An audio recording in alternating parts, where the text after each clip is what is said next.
Welcome to Boats, Booze, and How-Tos. Today we got a really easy project. We're going to be down in the engine compartment cleaning the flame arresters on both the Mercruiser 350 mags. This is on Blessings of Liberty, which is our Sea Ray Sundancer 320.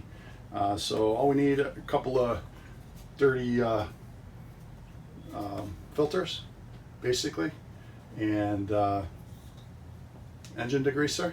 Any kind of automotive spray. There's different types you can buy, like gel and foam or whatever. This is just a maybe less than $5 bottle that you can get at the automotive store. Your wife's toothbrush and a garden hose, and preferably an adult beverage on the side. This is probably only about a half-hour project. So basically take them out, clean them up, and then you want to let them sit overnight. Since it's kind of late fall now and it's getting kind of cool at night and it's moist in air and all that, I'll probably clean them up, hose them off, blow them dry, and then I'll leave them overnight in the house just to get everything all the moisture out of it before I return it back on the boat. Down to the bilge. Real simple.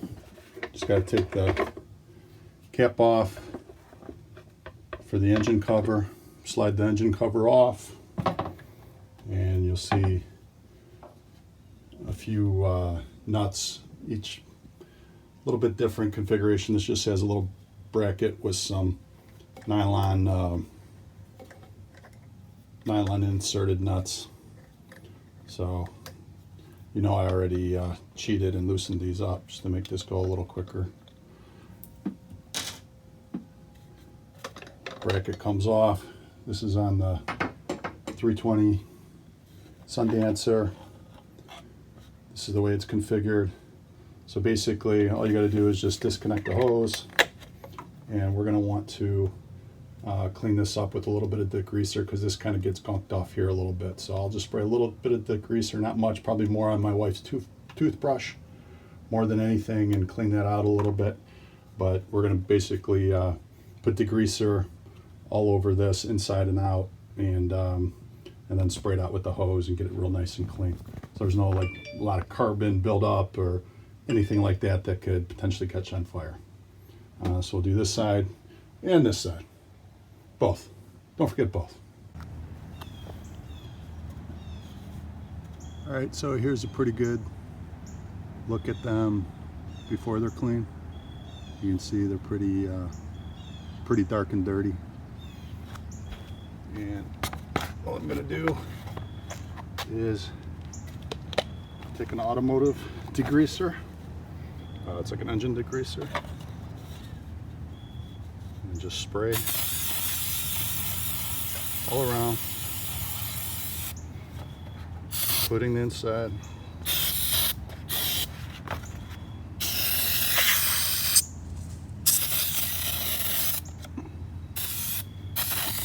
Soak them pretty good. Take your wife's toothbrush,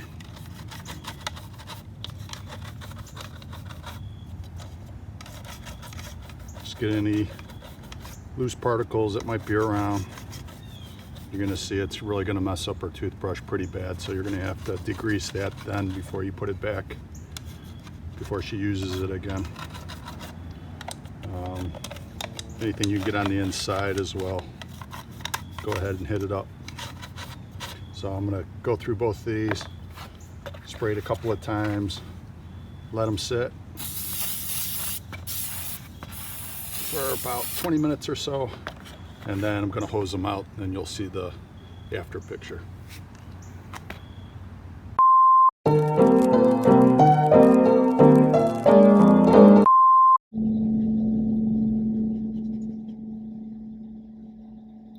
Well, hello there. Welcome. Oh, welcome. Welcome to, what are you so skittish for? Drink of the day. Today we have a red wine.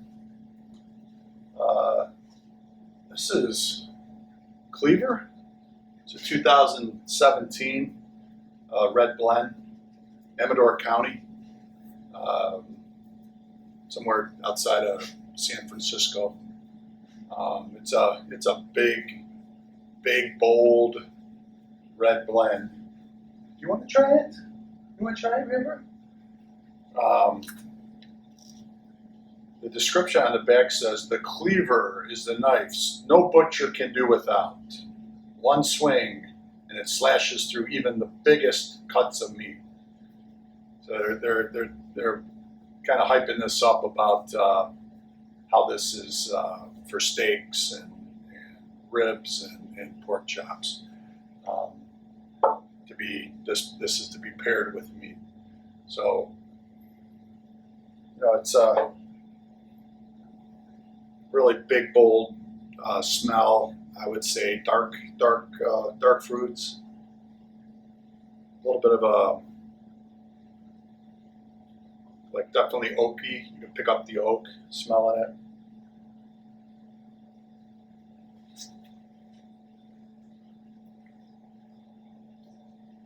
I'd say it's a little bit more on the acidic side, so it's not real balanced, a little bit more acidic. But it is big and bold. I could see having a steak with this. I'm just having this as kind of like an after dinner drink, kind of evening relaxation. But it's a pretty good blend, pretty big, nice red blend. I've had better. There's some great red blends out there, but this is pretty good. I'd put this in like the 7 range. Let's give it 7.2. Cheers, everyone.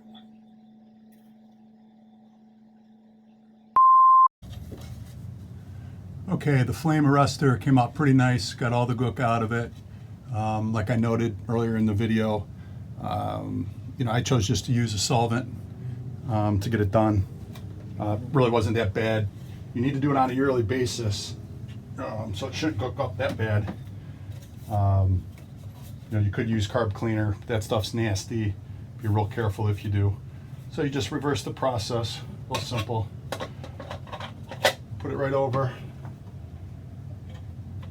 Don't forget to connect the hose. Very important.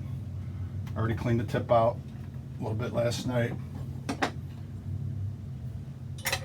Bracket over top. Put the nuts with the nylon inserts on. And then get your most fancy wrench. And my most fancy wrench that I happen to have on board, since I didn't have my pretty little socket set, was this pretty little wrench from, I think it's like from the 20s or 30s. I think it was like one of the original ones that my grandpa had. So it's an oldie buddy goodie. You don't have to torque it down real hard. Just make sure that the nylon insert grabs. You'll feel it. It starts torquing up. Maybe a half turn, or maybe a half to full turn into the nylon. You'll feel it. And then engine cover. This really expensive washer that they put a little bit of rubber on the back side. Screw it in. Don't need to over torque that. Just get it to where this thing isn't moving around too much to cover, and you're good to go. Now I'm just going to start it up and kind of let it all burn off. Let it burn off while I have it. I can smell a little bit of the degreaser. It's not a big deal because it sat all overnight, but I'm just going to start up the engines and burn it off, and we're actually going to go for a sunset cruise tonight. All right. Hey, if you enjoyed watching today, please hit the subscribe button. It's around here on the screen somewhere, and hit the like button too. Thanks for watching.